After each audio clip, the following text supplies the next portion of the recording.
Assalamualaikum warahmatullahi wabarakatuh. Selamat pagi anak-anakku semuanya. Alhamdulillah, semoga kalian tetap diberikan semangat, diberikan hidayah inayah dari Allah Subhanahu wa taala. Kita mulai pembelajaran ilmu nahwu pada kali ini dengan membaca surat Fatihah. Al-Fatihah. A'udzubillahi minasyaitonirrajim. Bismillahirrahmanirrahim. Alhamdulillahirabbil alamin arrahmanirrahim maliki yaumiddin. Iyyaka na'budu wa iyyaka nasta'in ihdinas siratal mustaqim siratal ladzina an'amta 'alaihim ghairil maghdubi 'alaihim waladdallin. Baik, anak-anakku semuanya, kitabnya tetap sama, yaitu kitab Imriti. Pada kali ini kita akan belajar tentang Nadham Imriti bait yang ke-6 dan bait yang ke-11. Lanjutan daripada materi Imriti di minggu kemarin. Nah, anak-anakku semuanya tetap semangat ya. Saksikan video ini sampai tuntas karena nanti akan ada hal-hal yang harus kalian ingat, harus kalian pahami dari video ini. Anak-anakku semuanya,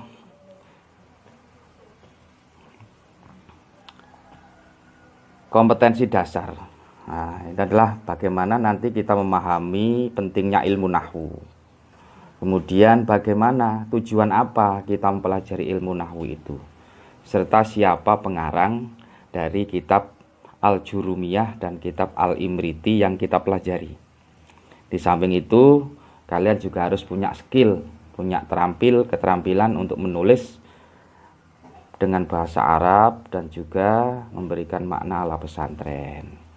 Nah, itu indikatornya bisa kalian baca. Nah, baiklah anak-anakku semuanya, langsung saja ya.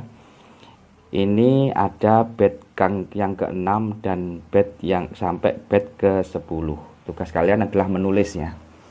Tulis bait ini, bait ke-6 ini, fa ba'du fa'lam annahu lam maktasor julul waro alal kalamil muhtasor, sampai bait yang ke-11 itu fi urbiha wa ujmiha warumi allafahal habru bnu ajurumi.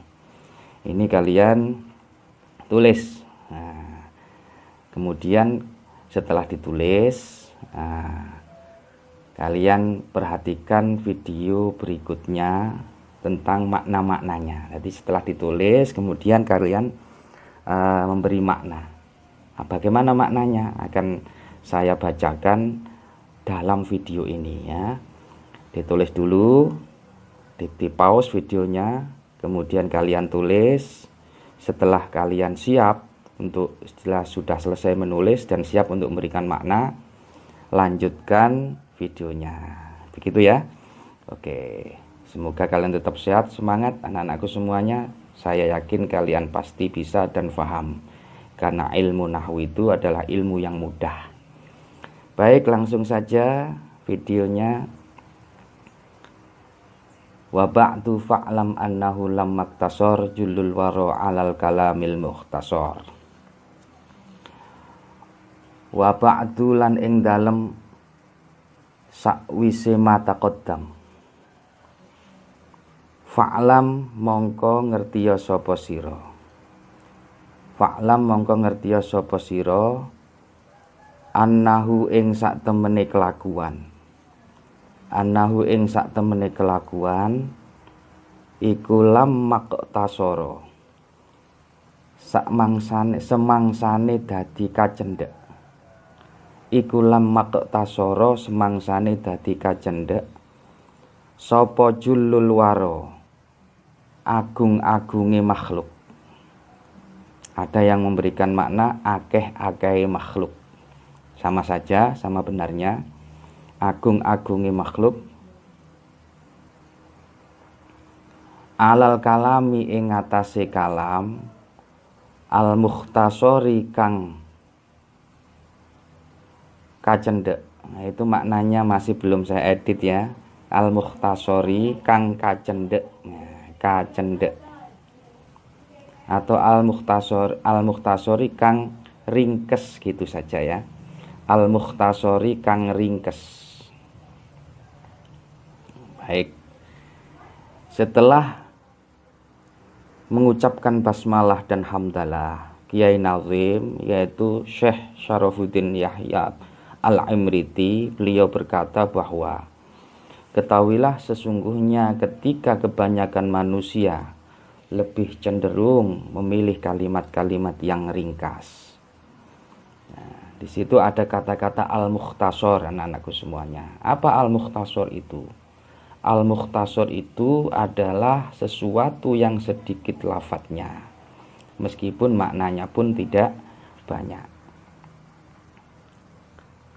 Wa kana lan ono iku matluban den supre, asyaddat tolabi kelawan bangete penupre. Asyaddat tolabi kelawan bangete penupre, minal waro saking menungso. Minal waro saking menungso apa hifdzul lisani, njaga ing bahasa. Njaga ing bahasa al-arabiyyi kang bahasa Arab utawa kang bangsa Arab, bangsa Arab. Nah,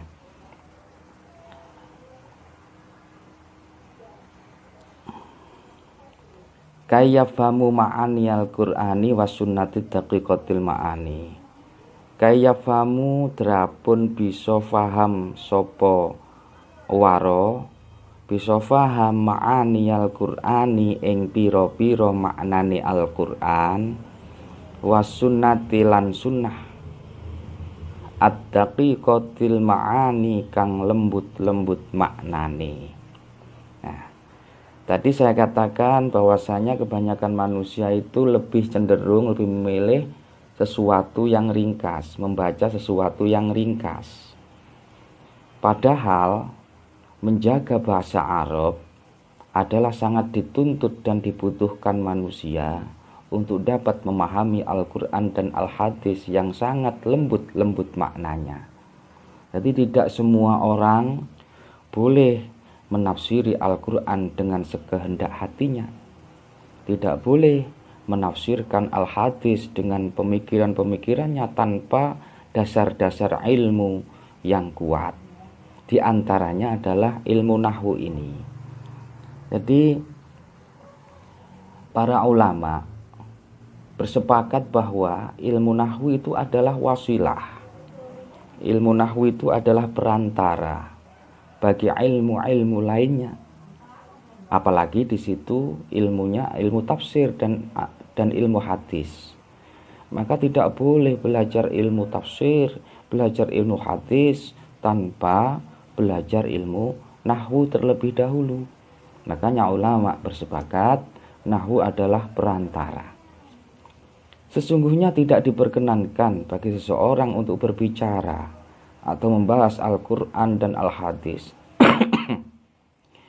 kecuali dia menguasai tentang ilmu-ilmu bahasa Arab. Di antaranya adalah ilmu nahwu. Jadi tidak boleh semua orang itu kalau tanpa ilmu nahwu terus berbicara tentang Al-Hadis, tentang Al-Quran, karena bahaya. Nanti akan menafsirkan sesuatu yang tanpa ilmu, tanpa dasar. Ini berbahaya anak-anakku semuanya. Nah, wa nahwu aula awalan ayyu'lama idzil kalamu dunahu la yufama.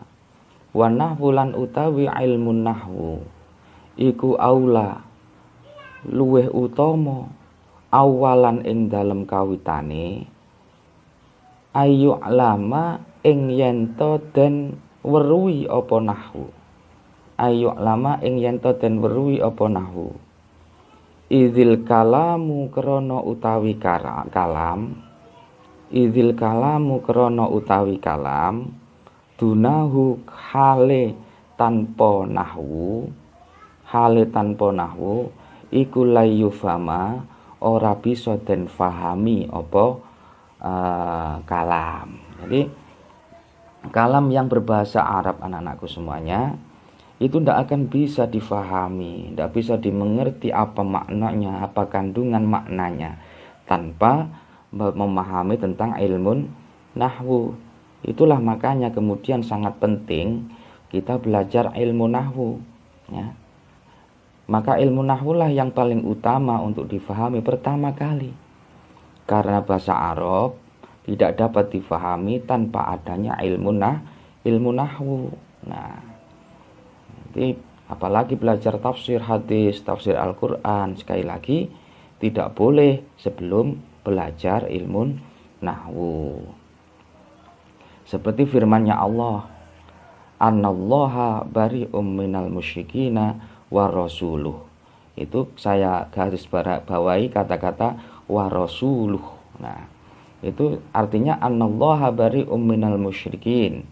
Sesungguhnya Allah berlepas diri dari kaum musyrik, wa rasuluhu, dan juga utusan Allah berlepas diri dari kaum musyrik. Tidak boleh kalimat wa rasuluhu itu diganti wa rasulihi, karena artinya akan sangat jauh berbeda. Inilah saya katakan bahwasanya yang namanya ilmu nahwu adalah ilmu yang sangat penting, ilmu yang harus difahami pertama kali sebelum memahami tentang bahasa Arab yang lain, memahami tentang Al-Quran, memahami tentang Al-Hadis. Itulah pentingnya ilmu nahwu. Nah, wa kana khairu kutbi shaghirah qurratasatan latifatan syahirah. Wa kana lan ono apa khairu kutbihi luweh bagus-baguse pira-pira kitab nahwu as-shaghirati kang cilik, as-shaghirati kang cilik iku kurrasatan korasan. Korasan itu sebangsa lempiran-lempiran. Latifatan kang lembut, syahiratan kang kuncoro. Kuncoro itu terkenal anak-anakku semuanya ya.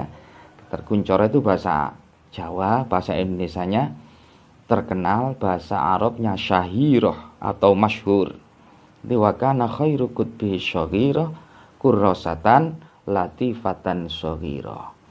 Banyak kitab-kitab nahwu yang bisa kita pelajari. Tapi di sini anak-anakku semuanya ada kitab yang kecil ya dan mudah difaham ya tentang ilmu nahwu, dan sebaik-baiknya dari kitab-kitab kecil, kitab-kitab ringkas tentang nahwu itu adalah lembaran-lembaran kecil yang terkenal. Terkenal di mana anak-anakku? Ya, fi urbiha, ing dalem tanah Arabe kurrosa, wa ujumiha lan tanah ajame kurrosa, wa rumi lan tanah rum. Allafaha kang ngarang ing kurrosa sapa al-habru wong kang banget alime, sapa al-habru wong kang banget alime Ibnu Ajurumi, nyatane Syekh Ibnu Ajurumi. Nah, kitab kecil ringkas yang padat tentang ilmu nahwu yang sangat terkenal di kalangan orang Arab dan juga di luar Arab dan juga terkenal di tanah Rum, yaitu kitab kecil yang dikarang oleh beliau yang sangat alim, yaitu Ibnu Ajurumi. Nah, ini terkenal baik di kalangan orang Arab, orang Ajam. Orang Ajam itu adalah orang di luar Arab maupun orang Rum ya. Kitab ini disusun oleh seorang pakar ilmu nahwu yang terkenal dengan nama Ibnu Ajurumi. Anak-anakku semuanya, kitab asal daripada Imriti yang kita pelajari yang berbentuk naudhom itu adalah kitab yang sangat terkenal yang disebut dengan kitab Al-Jurumiyah ya. Kitab Al-Jurumiyah itu kalau kalian di kelas 7 insya Allah belajar mengenal kitab Al-Jurumiyah. Beliau itu atau kitab Al-Jurumiyah ini dikarang oleh seorang pakar nahwu yang bernama Abu Abdillah Muhammad bin Muhammad Daud As-Sonhaji, atau ada yang mengatakan As-Sinhaji, yang kemudian terkenal dengan nama Ibnu Jurumi ya. Jadi yang mengarang kitab Al-Jurumiyah itu adalah Syekh Abu Abdillah Muhammad bin Muhammad Daud As-Sonhaji, yang kemudian terkenal di kalangan ulama nahwu dan kalangan Arab disebut dengan nama Ibnu Jurumi. Kenapa kok dikatakan Ajurumi? Karena beliau itu adalah orang yang sangat sufi, ya, bertasawuf kepada Allah, dan kemudian al-faqir, ya. Bermakna ajurumi itu artinya adalah orang yang fakir dan orang yang sufi. Nah, beliau di samping pakar nahwu, beliau juga seorang sufi. Nah, begitu.